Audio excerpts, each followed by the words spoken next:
crisis. Let's bring in Democratic Congresswoman of Virginia, Abigail Spanberger. Congresswoman, thanks so much for taking time this morning on this really important issue. Let's take a quick step back and your assessment of why we're here. Well, this crisis sneaked up on a lot of people, but it's been coming in the pipeline, I guess, for some time. What happened? Well, so we know that there are a couple issues at play. One, there's been supply chain issues because of the pandemic ebbing and flowing. Certainly in the early days of the pandemic, as so many people were stockpiling toilet paper, parents were stockpiling formula. We know that then there was a shift and there's been ebbs and flows in actual production. But then in recent months, there was a shutdown of an Abbott plant where there had been a bacteria that ultimately resulted in the death of 2 babies. But when we have such centralized processing within a market, there's only 4 major producers, and Abbott represents 43% of the baby formula in the United States. That consolidation quickly becomes a major issue. And so between the supply chain issues, between the shutting down of this particular factory, we are where we are right now. And there were no ringing alarms along the way, which is a major issue and one that legislatively I intend to work on with a Republican colleague across the aisle. So I know you spoke to the White House just yesterday about this issue. You've got legislation that you're working on. A lot of this stuff feels like long-term solutions to a problem that's clearly there. But for a mother going into Walgreens or CVS today, what do they do? What's the recourse here? Well, I have 3 school-age children. All 3 of them, I relied on formula to feed my babies. So my heart is breaking for the parents who are worried about what comes next, worried about even if they can buy formula today because they're being limited in the stores as to how much they can buy, that they'll be able to buy it a couple days later when they need more. And so my attention to this issue is complete. I have talked to the White House yesterday, the day before, spoken to the president's chief of staff. The important steps in the immediacy of right now, cutting through red tape, ensuring that we can get formula imported from overseas, quality formula that typically isn't coming into the United States because we do have our own domestic market, but making sure that we're bringing in that supply. I am not going to be satisfied with the results or the plans until there's formula on the shelves across the United States and parents have that peace of mind. And then long term, we have to look at what happened to get us to this point where there are not enough alarm bells along the way. Is there not a strategic stockpile of baby formula? Could the White House leverage the Defense Production Act right now, or can we meet the needs of parents through removal of red tape and tariffs and bringing in foreign supply? These are all of the things that I'm continuing to work on today and until this situation is solved, and planning for the future to make sure we never have this type of supply chain disruption again. Congresswoman Elise Jordan here. Thank you so much for taking on this issue, because I cannot imagine anything more petrifying than not having enough formula for your child that's under the age of 1. So this is critical. And my question for you is, you mentioned that some of the restrictions on imports of foreign but safe baby formula might be lifted. How quickly can that happen so that this immediate need is resolved? So this is the conversations that I was having with the White House.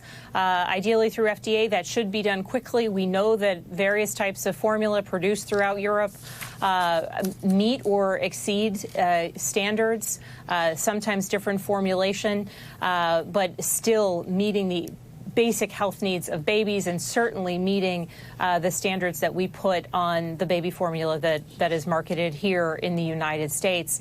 As a former CIA officer, I had one of my children overseas and relied on foreign European-made baby formula to keep her healthy and safe.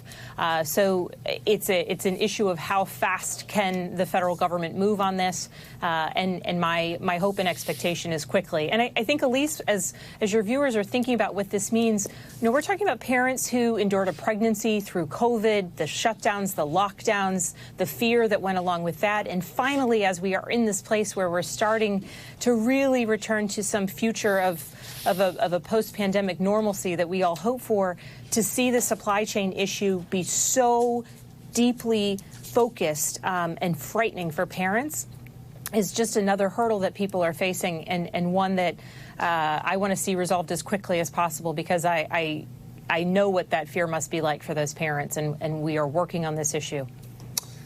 So, Congresswoman Spangler, it's been quite a while since I've been to the store to buy Similac late at night. Quite a while. But my question to you is, and you mentioned that there have been no ringing alarms along the way to this crisis that we're involved in. This is the United States of America. How is it that we get to the point where there's a scarcity of baby formula? If you were going to make a list of essential items, baby formula would certainly be on that list. Yeah. What has happened? Well, so first and foremost, I'm following up directly with Abbott, the formula producer that accounts for 43% of U.S. market share. They're coming before Congress in 2 weeks, but I want answers from them sooner about how it is that we got to a point where they were clearly on a path towards not producing what was necessary on the shelves, but didn't ring alarm bells. There is no structure in place that when, and for other products there is, but there is no structure in place that when it comes to baby formula, if producers, manufacturers recognize that we are on a path towards potentially having a shortage of supply, there's no requirement that they ring alarm bells. Secondly, another issue that exists is there's just consolidation in the market. And I know you had Senator Tester on earlier talking about consolidation within the meat processing plants and meat processing industry. And I work with him on that issue and carry the House companion of his special investigator bill, because we have seen the problems that exist when there are supply chain disruptions and closures within a consolidated meat processing industry. And the same is the circumstance that we are witnessing in the baby formula manufacturing industry. It is so consolidated that when there is a disruption in the supply market and when there is a closure of one factory, that months later we find ourselves in a circumstance where parents are desperately trying to feed their children and cannot obtain the formula they need. And this is, I think, to your point, this should not occur in the United States of America. So, looking at the consolidation in the 90s, there was lawsuits brought forth against the baby formula industry, against certain manufacturers about anti-competitive practices. Ultimately, that was unsuccessful, but clearly FTC needs to look at some of the policies that exist, whether there are kind of monopolistic behaviors or anti-competitive efforts within this market that have contributed to the reality of where we are today.